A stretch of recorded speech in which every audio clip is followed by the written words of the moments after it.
It is called Employer Engagement, Building Confidence to Hire Individuals with Disabilities. And our goal here is when I talked to the speakers prior to this, or the panelists prior to this, they really wanted us to be informative in a discussion rather than like them just kind of sitting there talking. So we really encourage people to turn on their cameras. It helps us to see you and to see your faces, helps engage with this if it's possible. We also really encourage you to share your insights and your thoughts and questions throughout. Um, most of us are just here to learn. And so by doing that, we can just ask questions. You can either do that by just speaking up, or you can put a question in the chat. And we'll try to address things as we go. Most importantly, we just want you here to engage. We're especially grateful to the employers here with us and for being a part of this conversation. It's so important that we're even just sitting down and talking about how to hire people with disabilities. We recognize that for many of you employers, this may be your first formal introduction to employment first and supported employment. And so I just really appreciate you being here to share with us about your perspectives on hiring people with disabilities. We all are here to learn from you, and there is no wrong answer. So as community providers and stakeholders, you're helping us build a diverse workforce in Arizona. And we really, truly appreciate you being here and engaging in this important topic. For our employment providers, I want to highlight something very important. Every employer here today is with us because of connection, a connection or a network that we have established. So I know many of these people personally, and or I reached out to my networks either through LinkedIn or through my friends. And I want to remind us that that is how we do employer engagement. It's about relationships. Employer engagement and supported employment is about the relationships we build. It's a reminder that it's not about transactional interactions. So I just wanted people to remind that, because that is important to know that when we work with employers, and they're all here today because of our connection together. Okay, so I'd love to introduce the four employers. So Joseph Steckman is, I'm sorry, I gotta get up my other screen here. Joseph Steckman is a human resource manager with the Kavanaugh Law Firm in Phoenix, Arizona. Thank you, Joseph, appreciate you. Katie Shaw is the human resource manager to Honam Chol here in Tucson, Arizona. And Roman J. Capuzano is with Farmers Insurance, and he's an agency business consultant here in Tucson. And then Isaiah Mercado is a supervisor with Mod Pizza in Laveen, Arizona. So we really appreciate you all being here. And we have a set of questions that we will ask, but we really, again, want this to be a conversation. And I've told the employers it's okay if we don't get through all the questions either. So, we're going to use the time as much as we have, and then we'll kind of go from there. So first, I'd like to say for each of you, and we'll start with that order that I introduced you, can you tell us a little bit about you, your organization, and your role within it? So we'll start with you, Joseph. All right. So my name is Joseph Steckman. I'm the HR manager at the Kavanaugh Law Firm.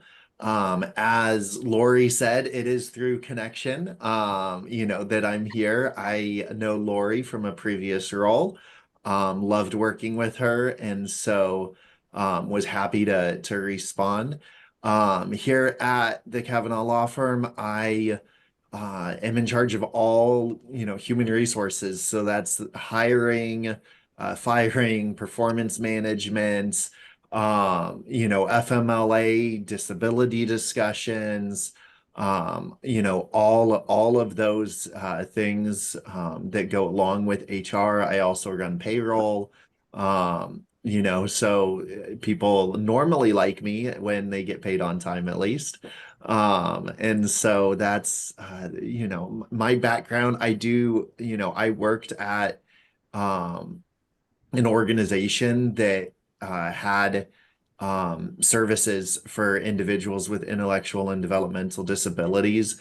So I gained more of a passion for that area through working there.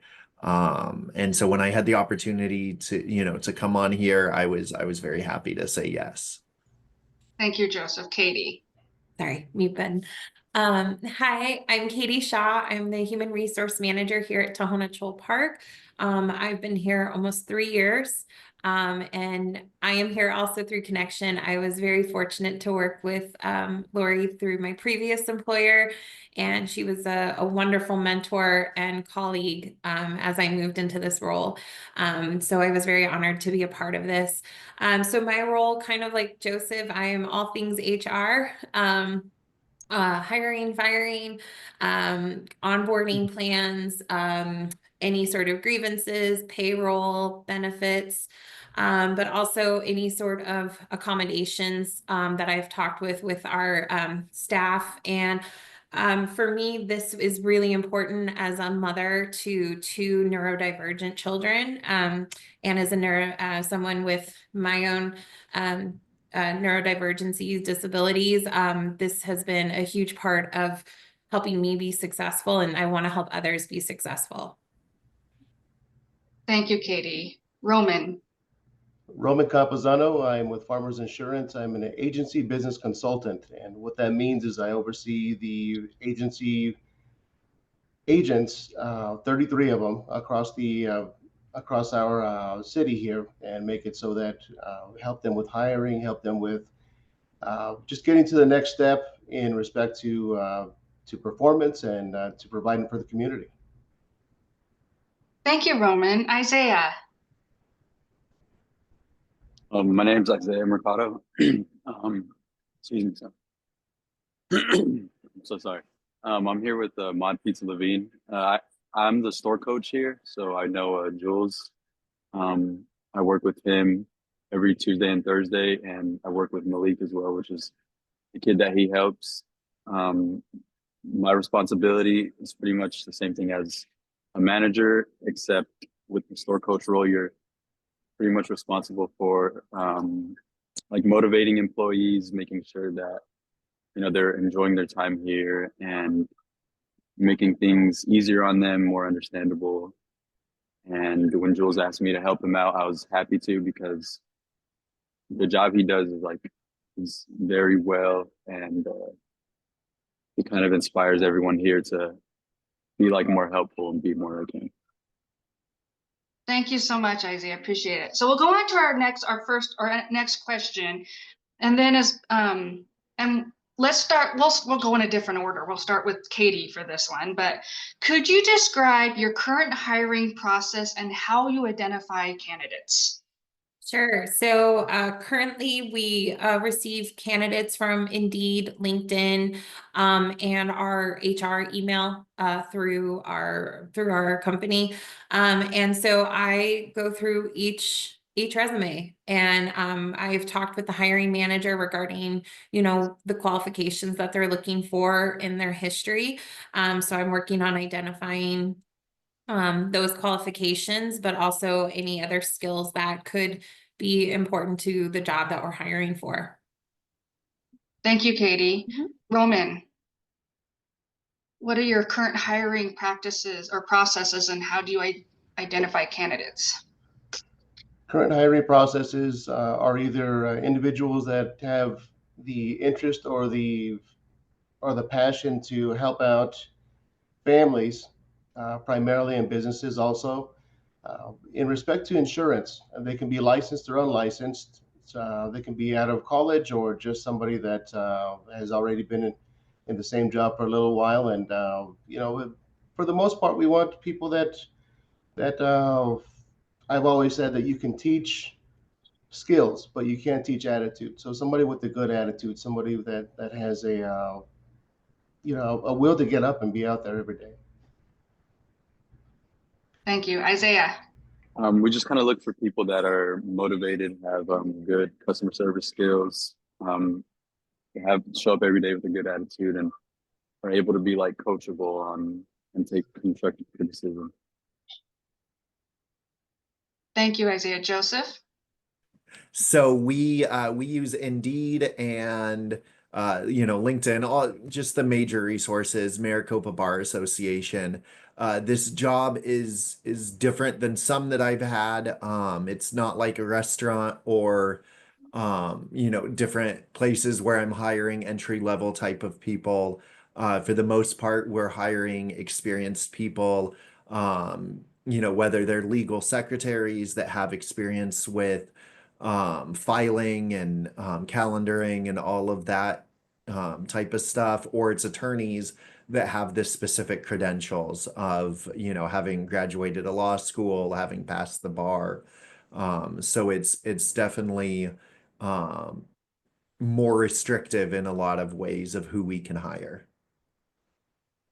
So I'm going to ask a follow-up question to Katie and Isaiah. I'd like to, one of the things that I'm curious about is you guys both, you mentioned LinkedIn, and Isaiah, I'm curious if yours is through an online portal as well or something, but is there flexibility in, like, let's just say we have someone who meets those criteria that you're looking for, but they don't have a LinkedIn, or they don't really utilize online portals or very often. Are there flexible, I mean, are there flexible other ways and to do that? And is that how, how would someone know that that is available to somebody?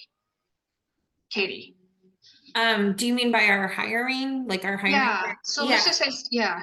Yeah, so we have people actually stop by and drop off their Okay. resumes.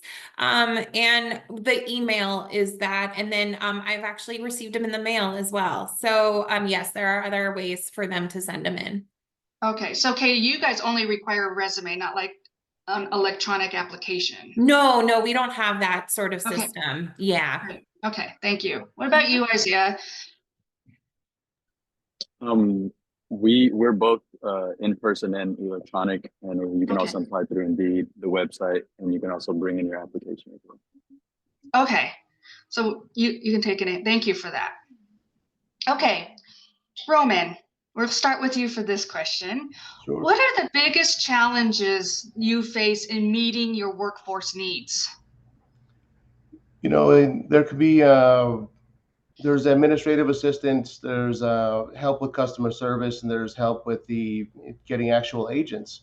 So in addition to that, this year I'm putting together an intern program that'll help out all of the different agencies grow, thrive, and kind of give awareness to insurance. I think insurance has been kind of a niche area for a really long time, and a lot of people didn't really let the young in, and now it's a lot of young people are really involved in what we do. So one of the biggest challenges is young people, for the most part, don't really interpret it as an opportunity for them. So we're trying to get out there and spread the word to let young people know that this is something for them, and this is something that can, potentially change their life.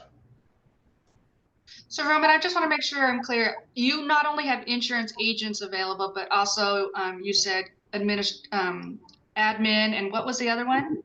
Admin and customer service. Oh, and customer service available. Okay, good. Thank you. Isaiah, what are some of your biggest challenges you're facing in meeting your employment needs or your workforce needs there at MOD? I would say like motivated employees.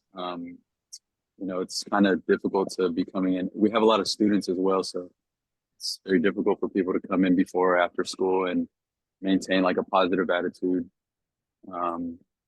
Especially because we work with the customer like directly, and they also provide surveys, so we have to make sure that we're on point pretty much with every customer, and that's a little challenging for some of our people here. Thank you.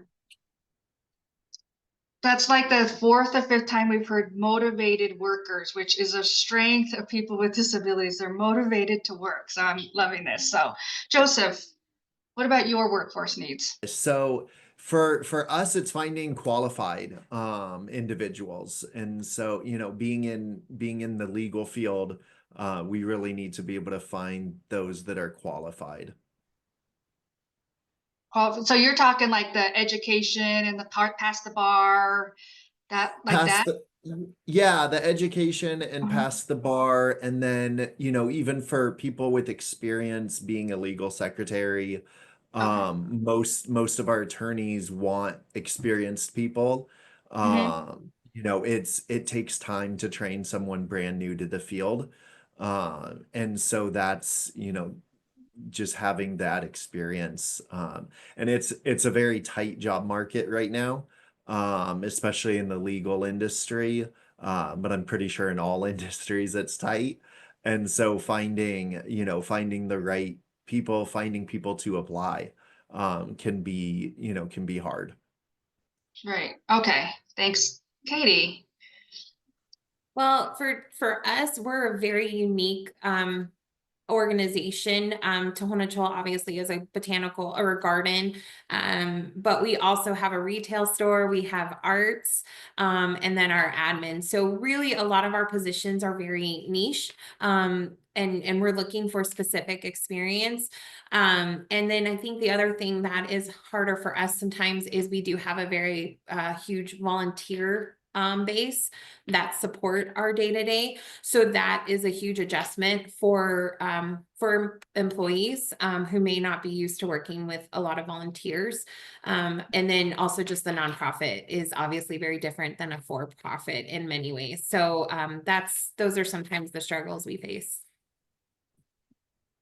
Thank you. Thank you for that, Katie. And you have an array of I mean, like you said, you have a retail store, you have probably landscapers of some kind. I mean, you kind of have a big array. Yeah, we have Position. gardeners, we have a propagation team, we have facilities, we have an art curator, so we have and then your regular admin, but we definitely have some very special jobs here. Yeah. Thank you for sharing that. Isaiah, just kind of curious, what do you see as the potential benefits of hiring people with disabilities in your workplace? And I know you have someone there now, but just what benefits have you seen, or what are some of the potential ones? Especially because we work with we have like a lot of kids, high school kids, college kids. I think it kind of gives them the opportunity to like slow things down, be patient, and like really understand that like there's other needs out there besides your own. I know that like watching Jules help the kid that we have when Jules isn't there, it helps me help him. So yeah. Thank you, Isaiah. So in our world, for those, just so you know too, and I think it's fun, is we call that natural supports when we have people at the job who are helping. And I think you bring up a really good point, which is hiring people with disabilities really helps others, teammates and coworkers, see individuals, be a little more flexible, see things doing, outside the box. And that's kind of like, I really love that you brought that up, that it's not the benefit really is how it improves the other workers. So thank you. Joseph, what about some potential benefits that you see? So on the similar string of diversity, there are so many studies of that diversity helps a workplace. It increases profit. It increases morale. There's just so many ways that diversity can help your business. And so, besides getting a potentially great employee, you're also increasing everyone. You're increasing the potential for profit, you're increasing the potential for teamwork, etc. And so I love diversity, and that comes in many ways, and disabilities is one of those that we can be diverse. Thank you. Katie. I'm kind of following on everyone, because I really feel that that's a huge part of when you're becoming more diversified. We currently, while they're not a staff member, they are a volunteer. He's been a volunteer. I believe he's a teenager. He has someone with him. He works in our propagation department, and he has been here for a couple years, and he is just the passion and the love of what he does each day has made it such a joy to have him a part of our volunteer staff for the propagation department. But I mean, it's also shown being in nature and everything can be very healing and a powerful thing. So I think not only diversifying, but also giving people a means to being a part of something that's good for our soul and growth. I think that's a huge thing. And so we're starting there with volunteers, but it's a way to already teach our staff about working with diversified groups. Thank you. And Roman. You know, 1 in 4 people have some sort of disability. So by having, you know, somebody, I don't, for my personally, I don't like the label thing too much, but you know, I mean, by having somebody labeled as, you know, under those circumstances, it kind of says to what and speaks to what Isaiah was talking about a moment ago, where you have a the opportunity to look outside yourself. You have the ability to say, hey, there's something bigger than me. There's a bigger purpose here, and we can include this person, and we can, or people, you know. And I think somebody said it earlier. You know, we have the opportunity to have motivated individuals in our establishment, and that's huge. I mean, like I said, you can teach skills, but you can't teach attitude. Yeah. Katie, you brought something up, and I think I'm going to lead it into the next question, which is you have someone there with someone with them. And job coaches can provide one-on-one support to employees and assist employers with workplace integration, training. And we're just curious, how do you feel, or how do employers feel about having a job coach in your organization? And what would help you feel more confident about this arrangement? It's something that I think actually would be really helpful. I feel that if it's something that maybe our staff or myself may not have be well versed in, I feel having someone there to guide us through the process is a really good thing because we can learn. And so I like that because then it also teaches us how to work with this person or multiple people, and gives us the tools that we need so both sides can be successful. Thank you. Mhm. Joseph, what about you? What about how your thoughts about a job coach? So I think that with you know, a job coach, I sometimes wish I could have that with every employee. Someone that best knows how to, you know, how to work with the person. I'm new to that person. So if someone has been working with them and is able to help me train them, I think that's wonderful. You know, the only thing as at a law firm, we'd have to think about the confidentiality aspect, etc. But I know that's something that could be worked through. And so, you know, I think as long as the details were there, that it's, you know, it's something that I'd encourage. You know, Joseph, you bring up a topic that I hear a lot, and I'm straying now from the questions just so you guys know, but which is confidentiality or HIPAA or things like that. But you also said, but I know we can work through that. So we do get that, like, oh, but you know, and I'm thinking, well, how would you handle that with any employee, right? Like in, you know, and I know it's the employee, but you're thinking more specific to the job coach. Like, is there something that they can sign to that the employee signs, right? So you're shaking your head, yes, like that is a possibility. Yeah, I mean, it would need to be something where they're signing a confidentiality agreement, I would think, and I'd have to talk to our attorneys, you know, about this, but because our clients expect attorney-client confidentiality. And so with our, you know, with a job coach, we'd want to make sure that they're keeping everything confidential as well. Okay, so Joseph said that confidentiality is a thing, but he doesn't think that it's so much an issue because it's just they would have to receive the same training and also sign the same things that the person would too. So yeah. Bill's putting in the chat that many employers do not realize there are tax credits, not deduction, actual credits for hiring and sustaining individuals with disabilities. And he also said job coaches are provided at no cost to an employer and provide additional supports without costs involved. So thank you, Bill, for adding that. Roman, what's your thoughts about a job coach? You know, in having the idea of job coach is another set of eyes on your business. That's a person. This person knows about some aspect of your business in one way, shape, or form. It's an opportunity for you to have a lunch with somebody and say, hey, I know you're here for a specific reason, but what do you see outside of that? What's an opportunity? There's an opportunity there to really dive into that. You can't see yourself when you're the picture in the frame. Mm-hmm. Great point. Great point. Tom says job coaches can also be an accommodation that spoke about in the hiring process. So, Roman, I'm going to start with you about, are there any misconceptions or uncertainties about hiring individuals with disabilities that you think employers commonly have? And how do you think these could be addressed? So we kind of talked about it with the confidentiality, but I mean, what other things do you think? Any misconceptions or uncertainties?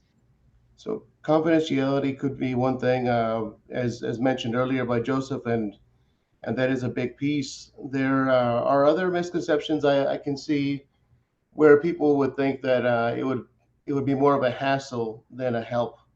I can see misconceptions happening to where somebody might be kind of closed-minded to change in general, not just change in this respect. There could be misconceptions of liability issues of some sort, making it so that you know that they would have to keep an extra eye out, and it will take extra time. So these things are all general misconceptions. I was actually kind of Googling this, so but you know, Yeah. if you look at some organizations, they have what's called a lifetime of employment, which means they won't fire anybody. If you don't fit in a certain position that we thought you were available for, then they put you in another position and they train you there. And they put you in another position and until you get a good fit, until it's a good win for everybody. And that seems to be, well, it's not only profitable, and the proof has shown that in the statistics, but it's the humanistic thing to do, and it's the feeling that you get behind it that beyond those misconceptions that really makes the win. Thank you, Roman. Isaiah, what are your thoughts about what maybe employers would have misconceptions or uncertainties about hiring people with disabilities? And how would you or an employer address that? I would say the misconceptions are efficiency and accuracy, especially here. I know that that's a big concern that a lot of our employees have, but I would say just take the time and really try to understand where they're coming from, put yourself in their shoes, and just be patient with them. And I think you might learn a very valuable life skill in like doing so. Thank you, Isaiah. Joseph, what about you? Yeah, I think that with that, good, awesome, it's working well. I think that with a common misconception can be cost. You know, like Bill says, you know, there are the tax credits, etc., but it's also, oh my goodness, am I gonna have to, you know, put in wheelchair ramps everywhere, or am I gonna have to do this or that? How much will it cost me? And so that I think is a big one. And then like, you know, Isaiah was saying, you know, um, are they in, you know, are they going to be able to fully do the job? You know, am I hiring someone that the accommodation is not doing the job? and are not doing part of it. And when you hire someone, you want them to be able to do the whole job normal, and so I think that's a big concern, and can be a misconception of, no, this person just needs accommodations to do the job, but they can do it. So I think those couple things. Thank you, Joseph. And then Katie, your thoughts about it. I mean, I really echo what the other three have said. But I think it really is the uncertainties. And it really comes down to what is it, what am I gonna have to, what are we gonna have to do as the employer, and what does that look like? And it does come down to cost sometimes. But also, yeah, can they do the job? And is it going to take more in the comment? The one thing I've heard from a couple of managers that I've worked with in talking about this is, is it going to take more out of me to accommodate, like more of my time to do the accommodations? And that's the discussions we need to have. And it doesn't necessarily mean that, but that is one of the concerns that a few of the hiring managers have had. Yeah, thanks for sharing that. I'm just curious because it's been kind of brought up, and any of you four can speak up to this. How do we address that? Like, if I'm coming to you, Katie, let's just say, and wanting to talk to you about that, and there is that concern. What kind of, I mean, is it information and education? Is it, I mean, what is it that would help a hiring manager feel better about that? Or So I can kind of speak to that. We actually had one of our managers, when we did some reshuffling, they had taken on an employee who has some um, accommodations that need to help. You can't see her disabilities, but they're, it's internal. She came to me and she's like, how do I help this person? I just feel like I'm spending so much time. And I was like, I understand. Let's talk about it. And so what we did is we actually just created checklists and a process that they meet every week. They have a to-do list, and it actually helped them both be more efficient. It gave the employee an opportunity to grow. She actually has gotten a promotion in a way in the past year because of her growth, because she handles 40 volunteers. But also her manager was able to work with her in a way that the efficiency of the department just tripled. And so it was just taking that time. I'm like, if you spend the time now, you'll spend less time as the time, as it goes on. And it was a win-win for both of them. I think I love that if because I that's something that we hear a lot too, is like one of the things we see is that when there are supports put in place or something, a process made different, it almost always helps everybody else. It's, and that's what we love about universal designs, like creating something usually helps everyone. So I love to hear that. Joseph, you were going to say something. So I think that during the hiring process, something that could be very helpful would be, letting us know that yes, this person can do all of the responsibilities, if they can. There are just some accommodations that need to be made to let them do it. And so I think that's a big one of, okay, I'm not hiring someone that the manager is going to kill me because they can't do all of it and it creates more work for them. And so that would be a big statement during the hiring process, or if there is something that they may not be able to do, asking, hey, how crucial is this part of the job? Could they do it in this way? Having, potential solutions as well. Um, and then I don't want to, I think some of what I was about to say goes on into other questions, so I'll stop now. That's okay. Well, I'm going to move into, because we're kind of, I know we're moving around, so just so who are on there, but I'm going to move to number 7. But because you kind of brought it up, Joseph, which is that, Roman brought it up that 1 in 4 people have a disability. And so many choose not to disclose it at work. And you kind of brought it up, like to bring it up at the hiring, talk about what supports you need. But for individuals with significant disabilities, disclosure is often necessary to facilitate needed supports. Like we need to have that conversation early. What support or guidance, and Roman, we'll start with you, would help you navigate these discussions with potential employees? Well, I think transparency from the very beginning is very important in respect to an employer-employee relationship and in people in general. And if you can welcome that information, I'm not sure, you guys are HR people, Katie and Joseph and Isaiah. I'm not an HR person. Are you allowed to ask that question? Like, hey, do you have any disabilities that would hinder you from doing this this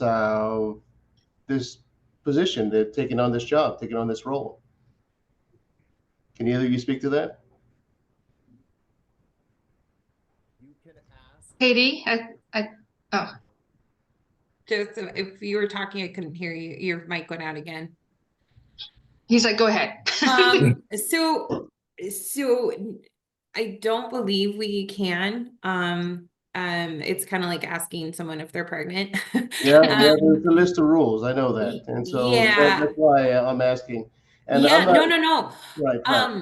And so it's definitely something that people can disclose if they want, and that's what we're talking about. But yeah, it's not we've had it too, where we have found out about certain things after the employee was hired, and then we just kind of we work with it and see what we can do to make it happen. But it's not something we can really directly Understood. ask them. Yeah. Are Thank you for the you? clarification?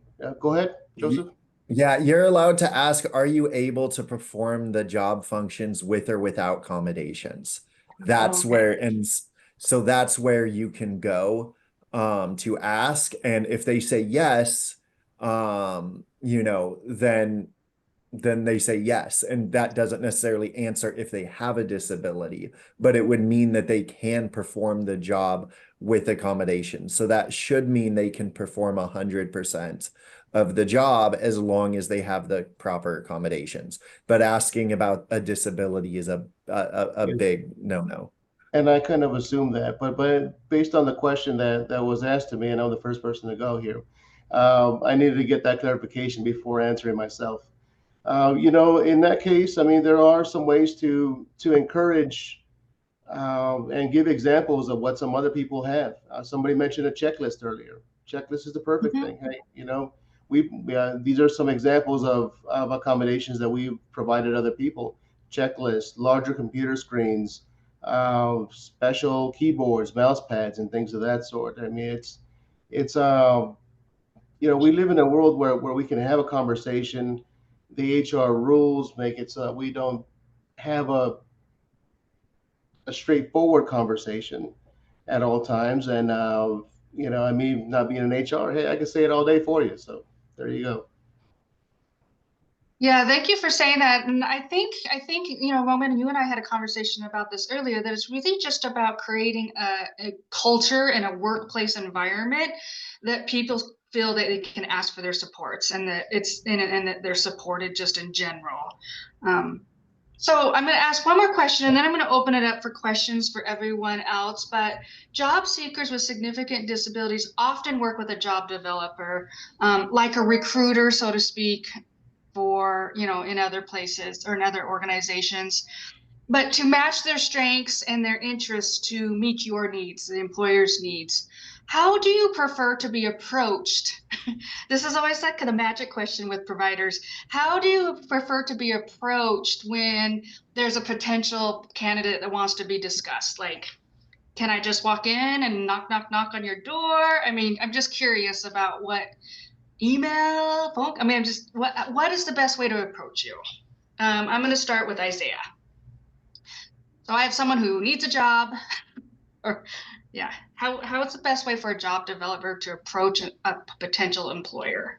I think just coming in, being transparent, not really treating it like any special way, just because I believe our company is known for helping out like that community. So I would say just transparency and just treating it like any other employee. Thank you, Isaiah. Katie, what about you? Link, email or phone, or a stop by. If I'm available, I will definitely come down and chat. Okay, thanks. Mhm. Joseph.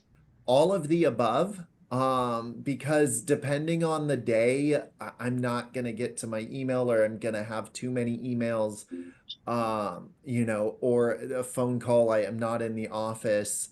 I actually, I don't mind someone that tries multiple avenues.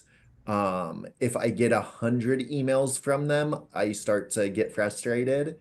But if you're gonna try multiple avenues to determine which is the best, I don't mind. Sometimes I've gotten an email from someone and I'm like, oh, I need to reply to that.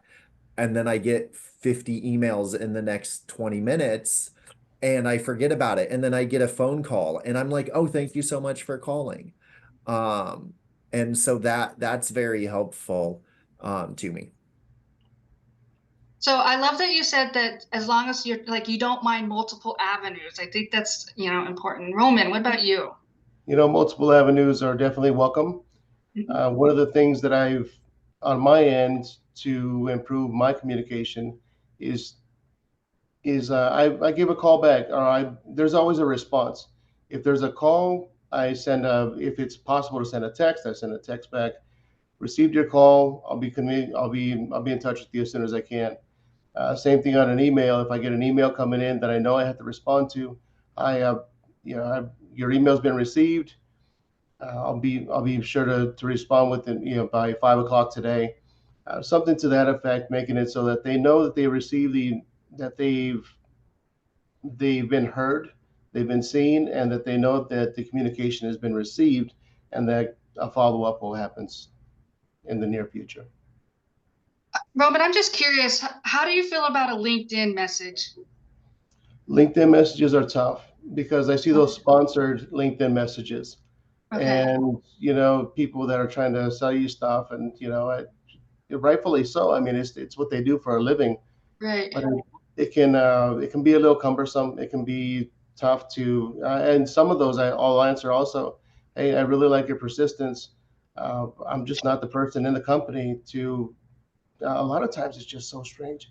They're talking to me about IT. Yeah. That's like 9 levels sideways. Like that's not even in the same realm as what I do. So, you're just because I work at a place doesn't that's like me talking to you about facilities management, Lori. At the U Yeah, of A, and you're just not in the right place. right. Thank you for that. So I'm going to open it up for questions with the people on the call for our Mike Leva says, once an individual has been hired, can you briefly describe the onboarding process? Let's start with Isaiah. I think that's a great question. So once you've hired someone at Mod, can you briefly describe the onboarding process? We kind of explain some responsibilities, show them around, tell them what each aspect of our store is, like the purpose of it, and just keep checking and making sure that this is what they wanted to do and they know what they signed up for. So Isaiah, is your training primarily hands-on, like with another employee or a trainer, or is there like on-demand, like computer modules or a Um, combination? I'm just curious. it's a combination. There's modules which that's like the first part, and then the hands-on training with in-person trainer, and that'll be the second part. Okay, so there's both. What about you, Katie? What did your onboarding process look like? No, it's so we create a 90-day plan for our staff, especially those coming into specific positions like a facilities manager, who we actually just onboarded today. And so we create a 90-day plan so they kind of know what their first priorities are. But we also do a facilities tour so they can see all the buildings. They get a tour of the alarm, all of our procedures. And then we set up weekly one-on-ones, daily one-on-ones, depending on the position. But we really try to lay out at least the first 3 months so that they have support. They have people they can go to. They do a new member tour so they get to learn about the park. and then just getting them to know like our admin staff who to go for what. So it really is a very hands-on process. I love that you touch on who, because we're not gonna have you. Who do I talk to about this? Yeah. Because that's gonna come up, right? Like, yeah. Exactly. So that I And like that. especially in a nonprofit where there's maybe one person doing kind of two things at once, Mhm. it's really important for our staff to know who to go to for what. And then they get introductions to volunteers because again, we have such a volunteer base that they get to know the volunteers that they're gonna be working with daily. Perfect. What about you, Roman? What's your onboarding like? As a The onboarding process, once they pass all the background checks and whatnot, it is in financial services. So it's pretty vigorous. Once that happens, they're good to go. They have a training. We have a training program through the University of Farmers that they go through. Hmm. There's also further training if they are. We have a paid apprenticeship program that's been implemented, and that's kind of a newer program. In addition to if they're admin, showing them around and what it's all about, introducing them to, or at least showing them on LinkedIn, like who are the other people, who are the other agents in the city, and that's kind of how it goes when somebody comes on board with us. Thank you. So, Joseph, I'm going to start with you regarding Tom's question in the chat, which is, how do you feel about the job coach communicating with you about challenges that arise? And probably to add on top of it, best way, to do that. So I think I'd be fine. It'd be great to have the job coach come and talk to me.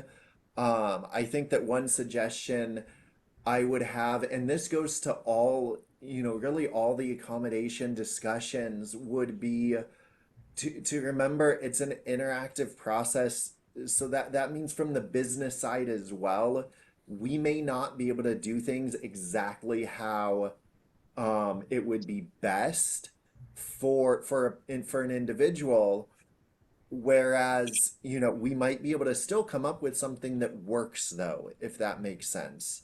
There's cases of people, oh, I want to work remote because I have anxiety, and sometimes it doesn't work that way where we need someone in. So there's other discussions that could be had of what can we do. That doesn't work for us, but what can we do? We can maybe isolate an office. We could make, what other things can we do? And so just, I think that's helpful with a job coach and without, but is just working with us on that process of, we want to help. If we've hired you, especially, we want to help.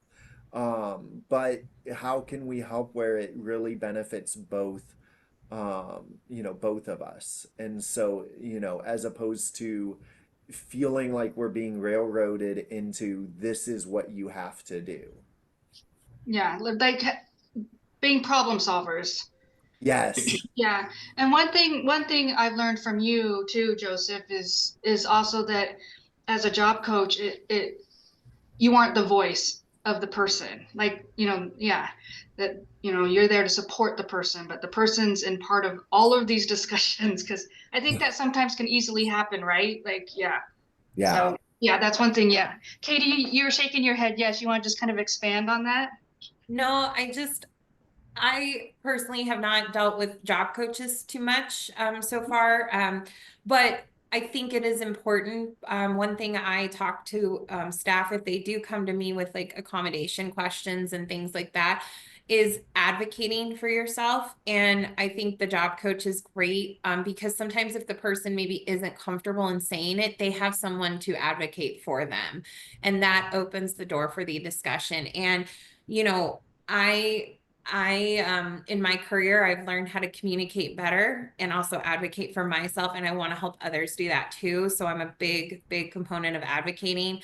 And so in any way, just to start the conversation, because if we don't know there's a problem or something, someone's not doing their job the way we expected, and there is something there that we could help them do it better, it is so important to start those conversations, even for the tiniest thing, because then we know what's going on and how we can help both of us be successful. Thank you for sharing that.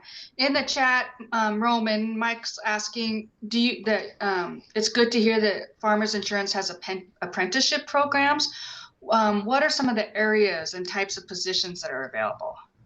There is one position that's available, and it's through it's when you want to be an agent, and it's a soft way of being an agent. You're introduced to it, whether you're once you're licensed, you're able to make a minimum of $15 an hour.